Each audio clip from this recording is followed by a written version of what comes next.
जय गुरुदेव। स्वामी जी ने कहा, मैंने कई दफे समझाया कि एक मर्तबे एक महात्मा किसी जंगल से एक गांव में हो करके जा रहे थे। उस गांव में एक बहुत विशाल मंदिर था। उस मंदिर को उन्होंने देखा और देख करके उस गांव से बाहर चले गए। उसी गांव में एक सेठ रहता था, बड़ा धनी माने था। उसकी मृत्यु होने लगी।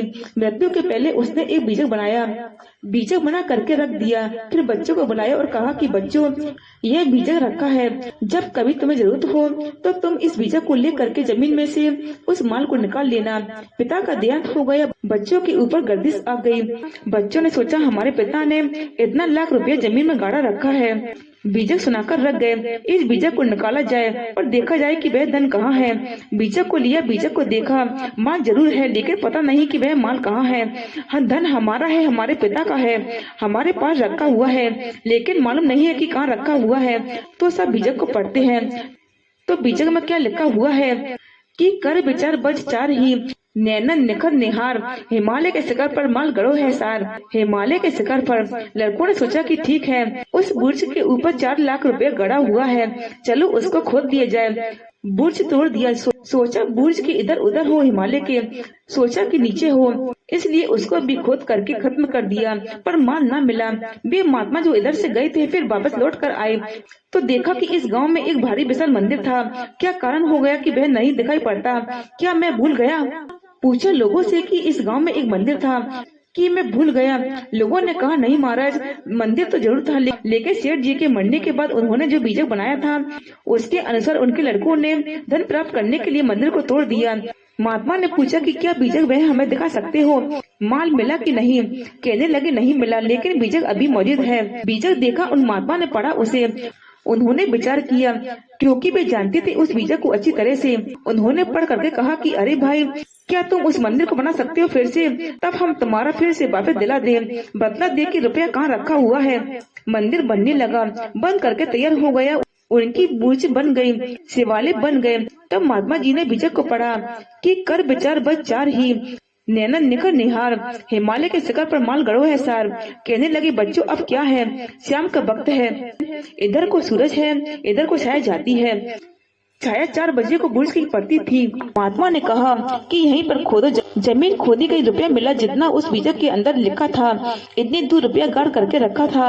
अगर महात्मा न बताते तो उन बच्चों का रुपया वैसा का वैसा ही गड़ा हुआ रह जाता और रुपया नहीं मिलता। मंदिर भी गिर गया था, मंदिर भी वापस आ गया, खोई हुई संपत्ति भी मिल गई। लेकिन होना चाहिए कोई महात्मा, चीज उन्हीं की थी, बेचारे ढूंढ रहे थे, फिर नहीं मिल रही थी, हमेशा के लिए भी खो चुके थे, पर महात्मा की कृपा हुई, वह वस्तु मिल गई।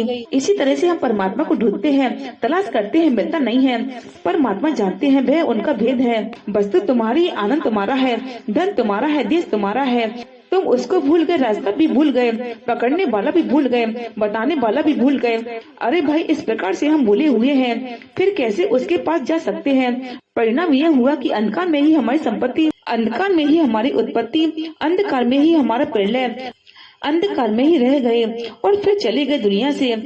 हमको ना तो पैदाइश में कुछ ज्ञान था, ना परवरिश में कुछ ज्ञान है, ना अंत में कुछ ज्ञान रहेगा। तीनों अवस्थाओं में अज्ञान है। आए थे हम उसे जानने के लिए, ज्ञानवान बनने के लिए।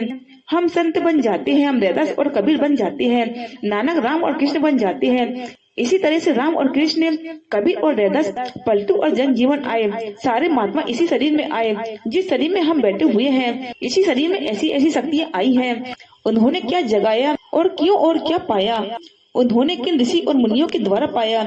उन्होंने उस पुरातन विधा को जगा लिया। आज संसार में लोग उनको पूजने लगे, हम उनको मीराबाई आदि अनेक अनेक नामों से पुकारने लगे और सोचने लगे कि भाई इन नामों से मेरा कल्याण हो जाएगा।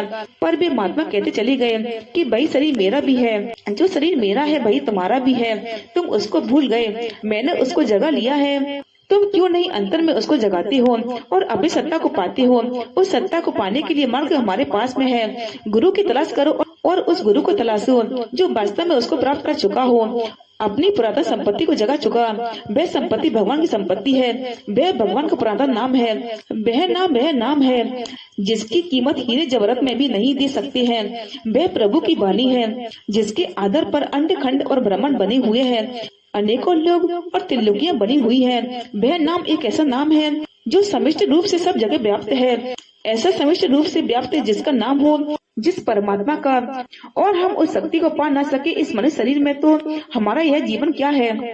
राम और कृष्ण की यह बुद्धि थी, रैदास और कबीर की यही बुद्धि थी, यही पंचबौद्ध शरीर था। लेकिन हमने जान नहीं पाया कि उनमें क्या चीज जाग गई है, क्या धन उन्होंने पा लिया था, क्या उनके अंदर में विशेषता थी और क्या गुण आ गए। कौन सी शक्ति ऐसी जगह ली थी कि जिस शक्ति के आधार से आज हम उनको मानते हैं, वह शक्ति हमारे अंदर भी मौजूद है, लेकिन हम उसको नहीं पा रहे हैं, और उसके न पाने से हम मोहताज और दुखी हैं। धन पाकर के भी दुखी हैं, जन पाकर के भी दुखी हैं, स्त्री बच्चे पाकर के भी दुखी हैं।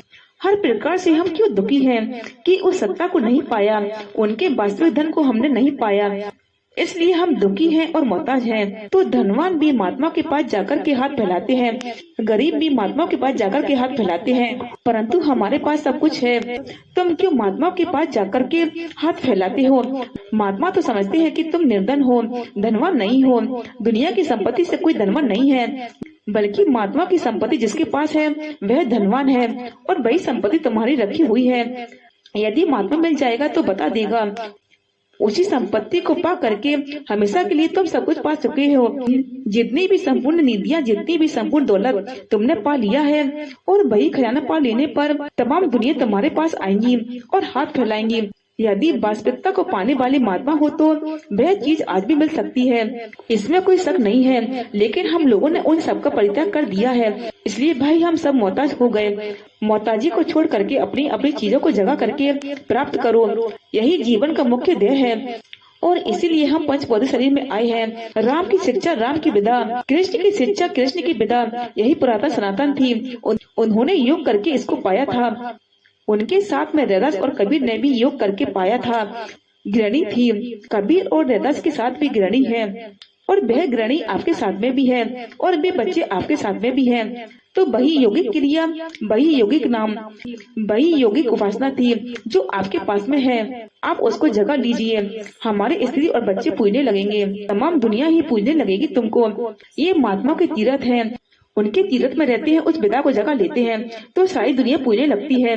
क्यों पूजने लगती है? क्योंकि उनके पास में चीज है, दूसरों को दे सकते हैं, यह उनके पास अमानत है। अमानत ले लेने पर उनका खजाना खत्म नहीं होता, वह देते रहते हैं और बांटते रहते हैं, और दुनिया आती रहती है और लेती रहती है, और अपनी झोली को भर करके दूसरों को बांट दिया करते हैं। इस दौलत को पाने के लिए हम आए हैं। जय गुरुदेव।